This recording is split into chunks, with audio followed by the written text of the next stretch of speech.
A'udzu billahi minasy syaithanir rajim. Bismillahirrahmanirrahim. Subhanalladzi asra bi'abdihi laylan minal masjidil haram ilal masjidil aqsa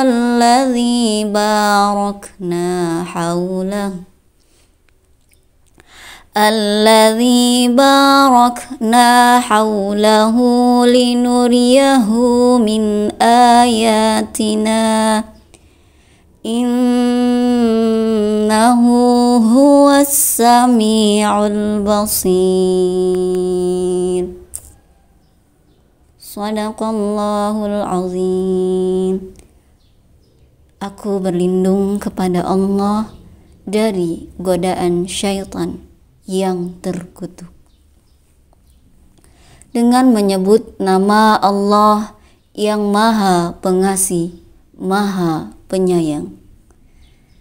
Maha suci Allah yang telah memperjalankan hambanya Muhammad pada malam hari dari Masjidil Haram ke Masjidil Aqsa yang telah kami berkahi sekelilingnya, agar kami perlihatkan kepadanya sebagian tanda-tanda kebesaran kami.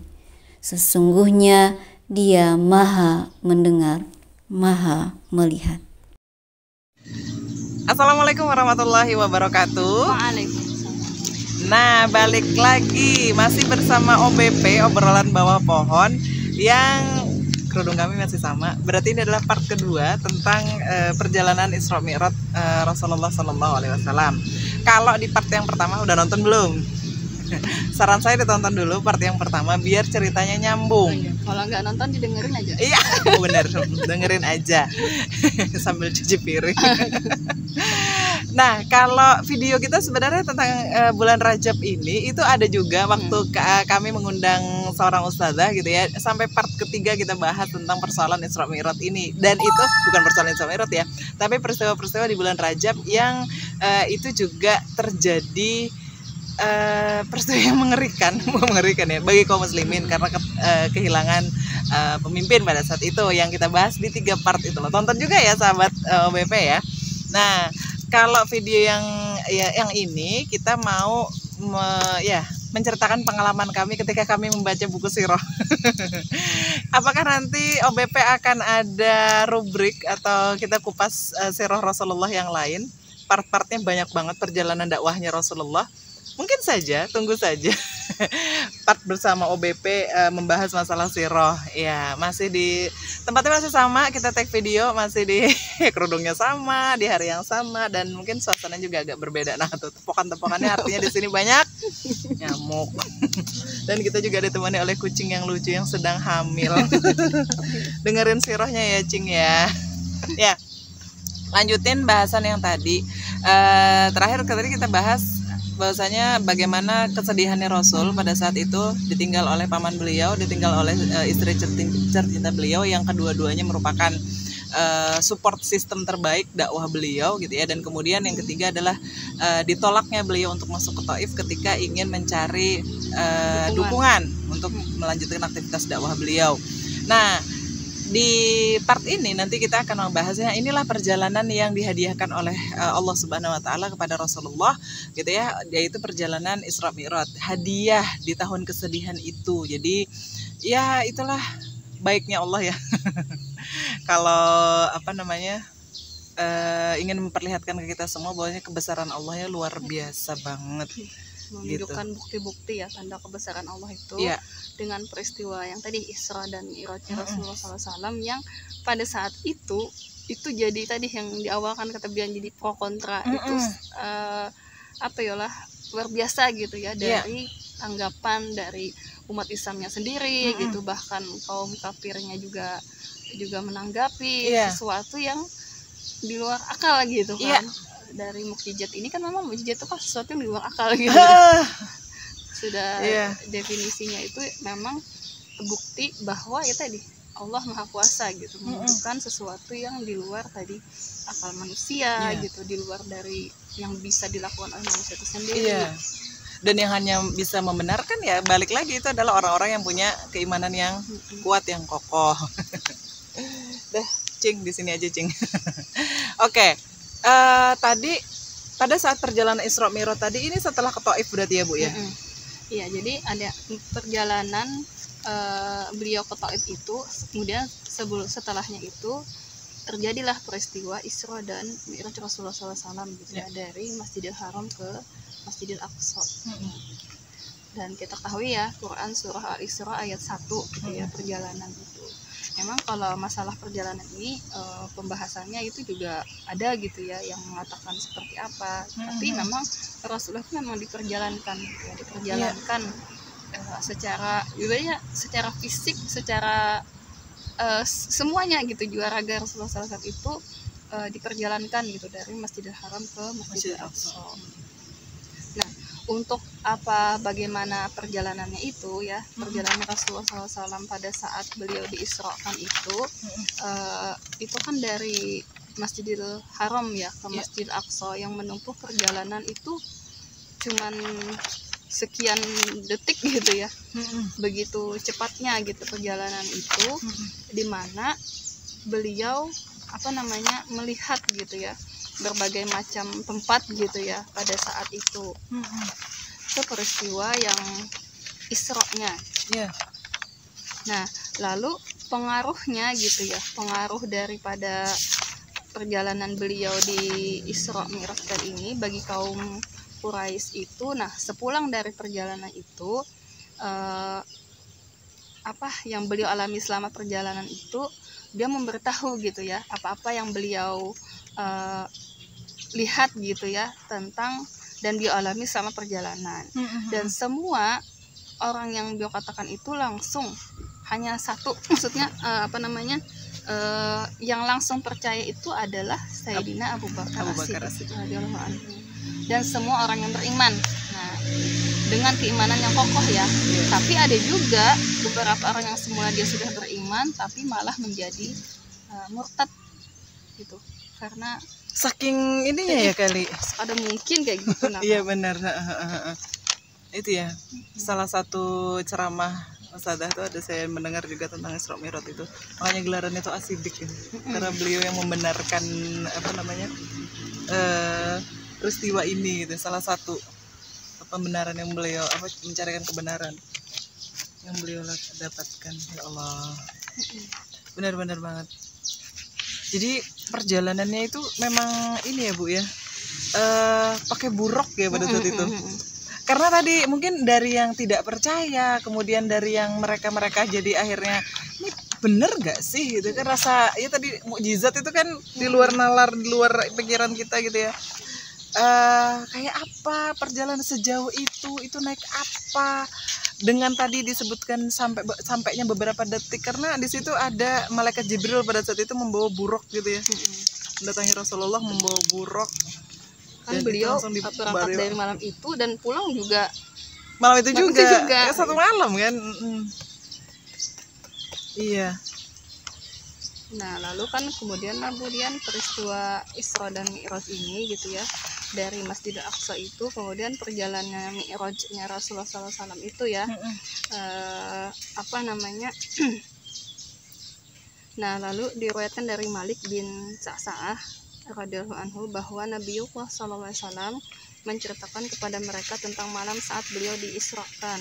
Nah, kata beliau, ketika aku sedang berada di Al-Hatim, atau beliau mengatakan di Hijir sambil berbaring miring, tiba-tiba datanglah seorang kepadaku.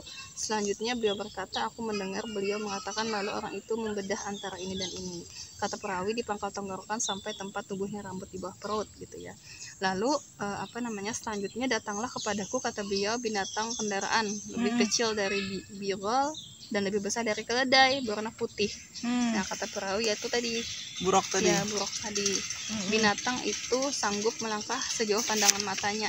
Iya. Nah, aku diangkut dengan kendaraan itu. Selanjutnya Jibril membawaku hingga tibalah aku di langit terendah. Gitu. Dan maka dia meminta dibukakan. Lalu Jibril ini ditanya gitu ya, siapa ini? Maka dia menjawab Jibril. Ditanya lagi siapa yang bersama dia, Muhammad. Dan pada saat itu di langit yang pertama itu Rasulullah bertemu dengan Nabi Adam. Nabi Adam. Nah, ya, Nabi Adam, kemudian diriwayatkan itulah beliau, kemudian di langit kedua itu beliau bertemu dengan Nabi Yahya dan Nabi Isa, kemudian Nabi Yahya dan Isa juga mengucapkan salam gitu ya kepada Rasulullah SAW. Selamat datang saudara yang solih dan nabi yang solih. Jadi semua para nabi yang ditemui Rasulullah pada saat perjalanan Mi'raj itu juga memberi salam gitu kepada Rasulullah SAW. Pada para nabi yang ada di situ ya. Nabi di situ. Kemudian di langit yang ketiga ketemu dengan Nabi Yusuf gitu ya. Di langit yang keempat ketemu Nabi Idris. Kemudian yang kelima Nabi Harun. Nah, Nabi keenam beliau bertemu dengan Nabi Musa. Nah, lalu ketika bertemu dengan Nabi Musa ini di riwayatnya itu bahwa dia menangis gitu. Mengapa menangis gitu? Lalu Nabi Musa ini menjawab, aku menangis karena ada seorang anak yang diutus setelahku. Umatnya yang masuk surga lebih banyak daripada umatku yang memasukinya. Nah, lalu di situ kan memang Nabi Musa kan juga beliau perjuangannya juga tidak luar biasa gitu ya dalam Bani Israel itu yang sekarang di Palestina gitu ya, masih dalam sekarang situasinya masih serangan oleh Zionis. Dan yang terakhir Rasulullah SAW itu bertemu dengan Nabi Ibrahim. Ibrahim. Dan selanjutnya ya akhirnya kan dikatakan bahwa beliau sampai ke Sidratul Muntaha. Nah, lalu disitulah beliau dapat perintah untuk melaksanakan ibadah sholat. Nah, yang tadinya 50 waktu. Lalu ketika beliau turun, kemudian kata Nabi Musa, wahai Nabi Allah gitu ya, tidak akan mungkin sanggup gitu. Umatmu, sedangkan aku nih, nah bahasanya tuh yang paling pengalaman memimpin manusia gitu sebelum kamu gitu, dan telah mengurus Bani Israel dengan sekuat tenaga.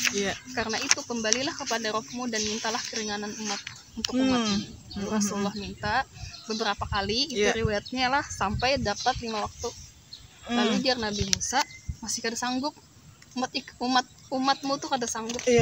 Jar Rasulullah, saya sudah malu, bahasanya itu nih, untuk minta keringanan lagi.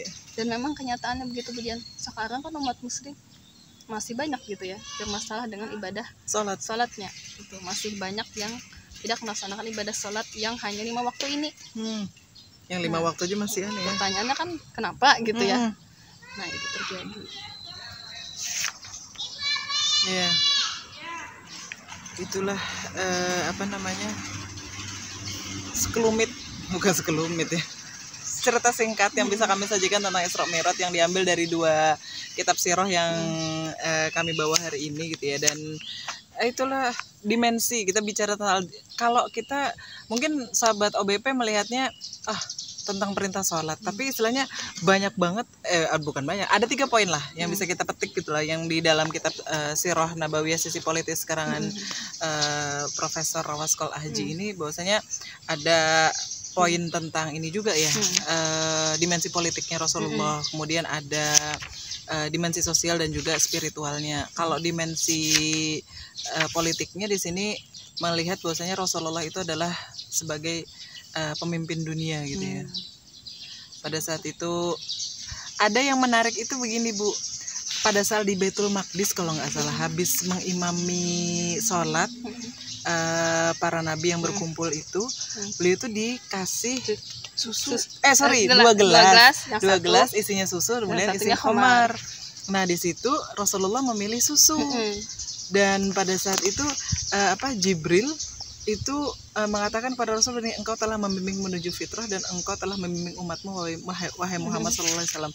Jadi kalau di situ kita lihat ya dimensi yang poin yang penting banget di situ, Rasulullah tuh siap untuk memimpin umatnya dengan hal yang baik gitu kan ya. Sebagai pemimpin, jadi layak untuk dibilang pemimpin dunia karena memang saat itu beliau memakai Islam gitu ya, memakai Islam untuk dikenalkan didakwahkan oleh seluruh umat pada saat itu. Kemudian kalau bisa dikatakan memimpin ini lagi yang umat-umat agama-agama sebelumnya, menyempurnakan agama-agama sebelumnya dan dipakai itu untuk seluruh kehidupan manusia. Wah, keren. Karena kan Rasulullah SAW ini dengan mukjizat Al-Quran ya Budian ya, itu bukan menghapus tapi menyempurnakan gitu ya risalah yang dibawa oleh nabi-nabi terdahulu gitu. Dan tidak ada nabi setelah beliau. Dan beliaulah sosok pemimpin dunia gitu ya, yang menjadi menjadi contoh gitu, maksudnya menjadi contoh dalam semua peradaban kehidupan dunia ini. Iya, sepakat. Keren Rasulullah kita luar biasa. Kemudian ini juga ya, bahwasanya Baitul Maqdis itu adalah bagian dari kekuasaan Islam. Betul. Jadi bukan ya memang itu milik ini ya, milik kaum muslimin. Jadi kan Baitul Maqdis itu kan kemudian cerita zaman nabi-nabi terdahulu sudahnya kan tempatnya itu di situ. Kemudian untuk Rasulullah SAW gitu yang dulu juga itu sebagai kiblat pertama gitu ya kaum muslimin. Nah, kemudian peristiwa Isra dan Mi'raj itu di situ gitu, Allah memberikan bahwa makanya di ayat itu kan yang subhanallah di Asra itu yang diberkahi di sekitarnya gitu, linuriyahu gitu ya. Nah, ya ibaratnya haulahu linuriyahu gitu, jadi bahwa diberkahi di sekitarnya itu tempat yang dimana disitulah juga hanya Allah menghendaki terjadinya peristiwa Isra dan Mi'raj itu. Jadi itu memang betul-betul milik kaum muslimin itu Baitul Maqdis. Iya, dari dimensi yang tadi kan dari sisi politiknya dengan apa-apa yang dibawa oleh Rasulullah tadi dan kemudian melalui jalan dakwahnya beliau tadi. Berikutnya sosial.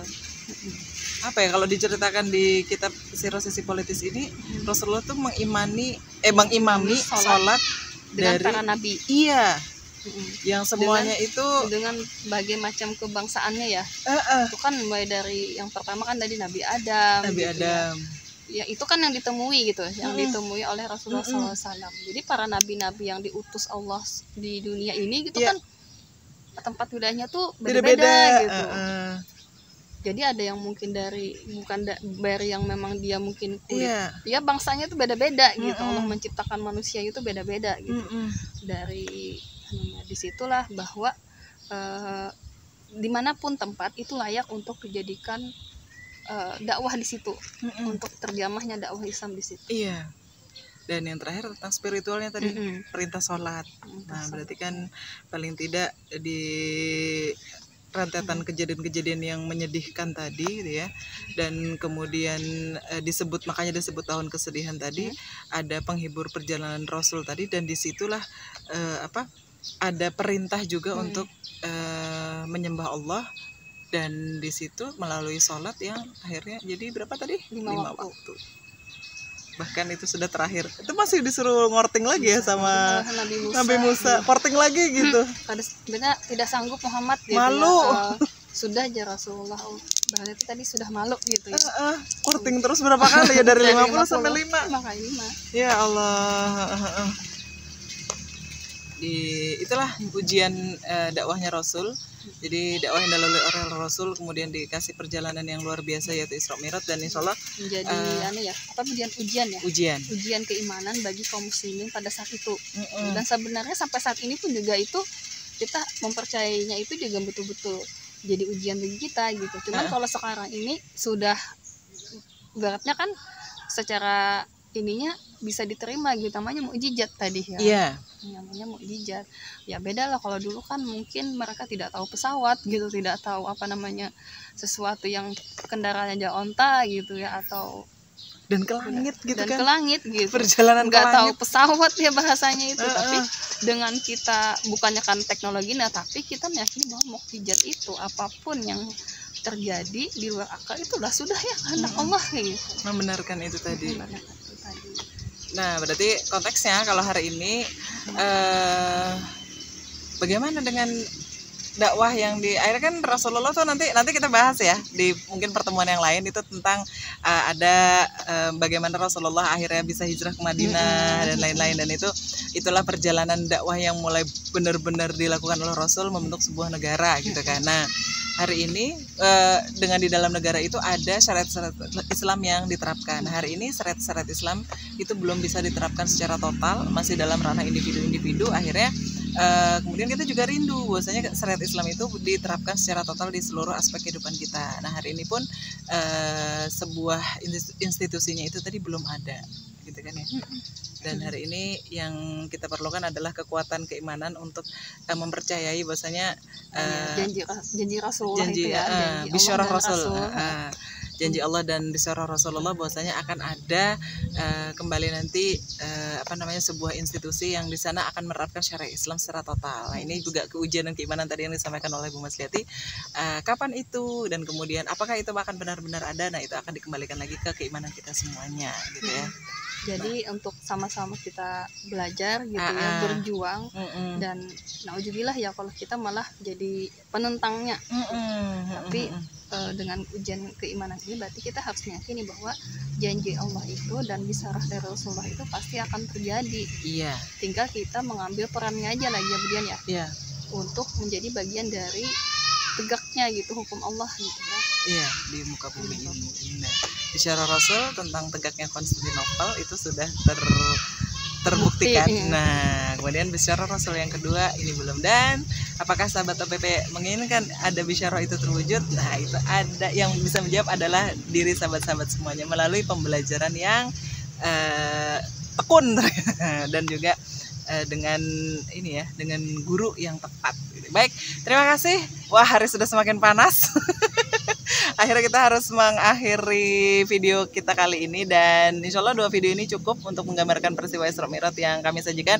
Salah hilap kami mohon maaf, dan nanti mungkin bisa sharing kalau sahabat OPP semuanya punya buku sirah yang lain, bisa dicek di buku sirahnya, dan mungkin bisa di komen apa-apa saja yang mungkin dari kami ada yang kami sampaikan ada yang kurang, atau sahabat OPP mau menambahkan, oh dari sini nih pas tapi ada tambahannya begininya, ada riwayat yang begini, monggo silahkan disampaikan saja di kolom komentar. Dan sekali lagi saya Dian Anjarwati undur diri dulu. Terima kasih sudah menyaksikan atau mendengarkan video kami. Assalamualaikum warahmatullahi wabarakatuh.